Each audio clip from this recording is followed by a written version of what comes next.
The Great Western Mogul, one of the most widely used and useful locomotives on the Great Western Railway.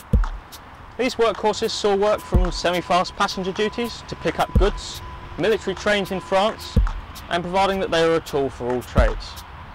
In this documentary, we not only hope to delve a little deeper into the details of the 4300 class, but also examine a fine-scale replica of an equally fine locomotive.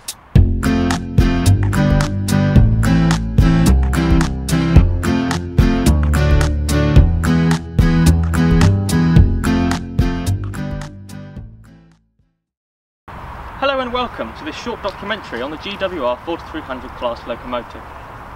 The 4300s were originally introduced in 1911 as a response to the desperate need for a general purpose style of locomotive on the Great Western network. The GJ Churchwood design was obviously a brilliant one, as the class became the second most popular Great Western locomotive ever to be built, with 342 being built until 1932. Second only to the pannier tank's impressive 863 build count. The Moguls, as they were more commonly known, are made of all work on the GWR locomotive network and in the western region of British Railways, employing a standard number 4 boiler and a support strut similar to those used on the 2800 class. They very quickly gained a reputation for excellent reliability and also the ability to handle most kinds of traffic on the network. Despite being such a popular design, they did over time receive a number of modifications to improve this already brilliant design. For example, after the first 20 locomotives were built, the frames of subsequent engines were lengthened by around 9 inches at the rear. This allowed for better access for maintenance and also provided more room in the cab. Other modifications included increasing the weight on the bogie truck to reduce the efforts of wear on the leading driving wheels. The last batch received a major cab modification, which resulted in side windows being put in the cab. A screw reverser was also introduced as opposed to the larger lever style. Perhaps one of the more noticeable modifications was applied only to one locomotive for only 2 years while it was in service, and that was the experimental period of all firing locomotives, which was applied to locomotive 6320 between 1947 and 1949. Out of the class, 88 of the locomotives were withdrawn in the 1930s, and the wheels and motion of 80 of these locos were put onto the new Grange class, and the further 8 put onto the Manor class locomotives. However, due to the outbreak of the Second World War in 1939, this process was halted. One place where the 4300s proved to be invaluable was on the Barnstaple to Taunton line. This was because its predecessors on the line struggled with the trains due to the long and severe 1 in 60 climbs on the line, which was closed by Mr. Beeching in 1966. During the First World War, British railway companies were called upon to provide the British Army Railway Operating Division, or ROD, with 160 locomotives to aid the war effort in France. The GWR provided them with, and built, an order of 20 locomotives of the 4300s, of which only 11 went to France. Luckily, all 11 came back, and here we're about to see an example of one of those in fine-scale replica 7¼ inch gauge.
And here we have this beautiful scale replica of the Great Western Mogul number 5319 in 7¼ inch gauge.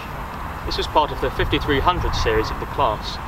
It was also the first batch to go to France in World War I, and it is currently sporting that livery on the ROD, Railway Operating Division's distinctive khaki livery, with the standard Churchwood 3,500 gallon tender.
Thank you for watching this short documentary about the Great Western Moguls, and hopefully we'll be doing a few more of these at some point, so feel free to join us for those.